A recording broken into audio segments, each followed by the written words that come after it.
Hi friends, మనిషి మెదడు అంటే ఒక అద్భుతం. కానీ మన డెసిషన్స్, మన జడ్జిమెంట్, మన ఫ్యూచర్ అన్నీ మనకు అనిపించినంత పర్ఫెక్ట్ కాదు. ఎందుకంటే మన మనసులోని రెండు రకాల ఆలోచనలు జరుగుతాయి. ఒకటి వేగంగా జరిగేవి, ఇంకోటి నెమ్మదిగా జరిగేవి. ఇవి మన విజయానికి, మన అపజయానికి కారణమవుతాయి. థింకింగ్ ఫాస్ట్ అండ్ స్లో పుస్తకం మనకి చెప్తున్న ఈ రహస్యాలను అద్భుతంగా వివరిస్తుంది.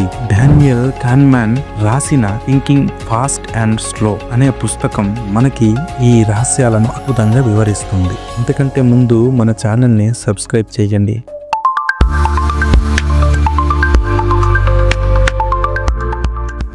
Point number 1, system 1 versus system 2. మన బ్రెయిన్ లో రెండు సిస్టమ్లు ఉంటాయి. System 1 instant, fast, emotional. System 2 slow, logical, effortful. ఉదాహరణకి ఒక సింపుల్ సమ్ 2+2 అంటే వెంటనే 4 అని సిస్టమ్ 1 చెబుతుంది. కానీ 17 × 24 లాంటి సమ్ కి మాత్రం సిస్టమ్ 2 కష్టపడుతుంది. మన డెసిషన్స్ ఎక్కువగా సిస్టమ్ 1 ఇన్ఫ్లుయెన్స్ అవుతాయి. అదే మనకు తప్పులు చేయిస్తూ ఉంటుంది. Point number 2, of knowing. మనకి ఏదో తెలుసు అనిపించడం, కానీ నిజానికి మన బ్రెయిన్ షార్ట్ కట్ తీసుకోవడం. ఉదాహరణకి ఒక పేజ్ చూస్తే ఆ వ్యక్తి హానెస్ట్ అనిపిస్తుంది అనుకుంటాం, కానీ నిజంగా ఆయన హానెస్ట్ అని మనకి ఎవిడెన్స్ ఉండదు. మన జడ్జిమెంట్ చాలా సార్లు ఇల్యూషన్ మీదే డిపెండ్ అవుతుంది. Point number 3, anchoring effect. మన డెసిషన్స్ చాలా సార్లు మొదట నెంబర్ లేదా మొదటి ఇన్ఫర్మేషన్ మీదే ఆధారపడి ఉంటాయి. ఒక షాపులో మొదట 5000 రూపీస్ అని చెప్పి తర్వాత 2000 రూపీస్ కి ఇస్తే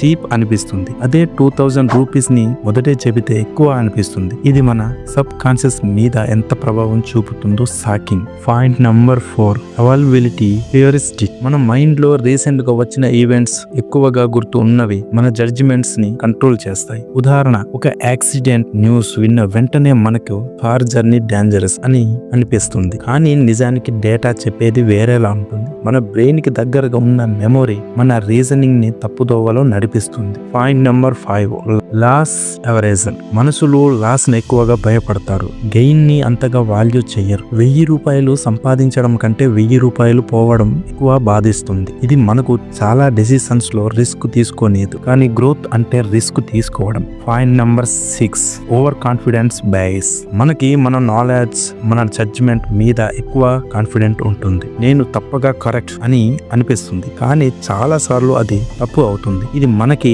లెర్నింగ్ కి అడ్డం అవుతుంది. Over confident equal to blindness. Point number 7, planning fallacy. ఏ పనైనా మన బ్రెయిన్ అండర్ ఎస్టిమేట్ చేస్తుంది. ఈ ప్రాజెక్ట్ 2 రోజుల్లో పూర్తవుతుంది అనిపిస్తుంది, కానీ అది 2 వారాలు పడుతుంది. ఎందుకంటే మన బ్రెయిన్ డిఫికల్ట్స్ ని ఇగ్నోర్ చేస్తుంది. అందుకే మనం రియలిస్టిక్ గా థింక్ చేయాలి. అబ్స్ట్రాక్ట్స్ ని ముందుగానే ప్లాన్ చేసుకోవాలి. Point number 8, happiness versus money. Daniel Kahneman చెప్పిన గొప్ప ఇన్సైట్ ఏంటంటే, మనం ఎక్కువగా ఎర్న్ చేస్తే మనకి ఎక్కువగా హ్యాపీనెస్ వస్తుంది అనుకుంటాం, కానీ నిజంగా చూసుకుంటూ ఒక సర్టెన్ లెవెల్ వరకు మాత్రమే మనీ హ్యాపీనెస్ ఇస్తుంది. దాని తర్వాత మన రిలేషన్షిప్, హెల్త్, పీస్ ఇవే రియల్ హ్యాపీనెస్ ని డిఫైన్ చేస్తాయి. ఈ పుస్తకం మనకి చెప్పే గొప్ప ట్రూత్ ఏమిటంటే, మన మైండ్ అద్భుతమైనది, కానీ అది తప్పులు కూడా చేస్తుంది. మనం ఆ తప్పులను గుర్తిస్తేనే మన జీవిత డెసిషన్స్ స్ట్రాంగ్ అవుతాయి. థింకింగ్ ఫాస్ట్ అండ్ స్లో మనకు ఒక గడియారం లాంటిది. ఇది చూపించే సెకండ్ హ్యాండ్, మినిట్ హ్యాండ్ మనకు ఫాస్ట్ థింకింగ్, స్లో థింకింగ్ లా మార్గం చూపిస్తాయి. జీవితంలో బ్యాలెన్స్ అవసరం, వేగం అవసరం, కానీ జ్ఞానం కూడా అవసరం. మన డెసిషన్స్ లో డీప్ గా ఆలోచించడం నేర్చుకుందాం. అప్పుడే మన ఫ్యూచర్ నిజమైన వెలుగులో ఉంటుంది. ఈ వీడియో నచ్చినట్లయితే లైక్ చేయండి, షేర్ చేయండి. కొత్త వాళ్ళైతే సబ్స్క్రైబ్ చేయడం మాత్రం మర్చిపోకండి. Thank you.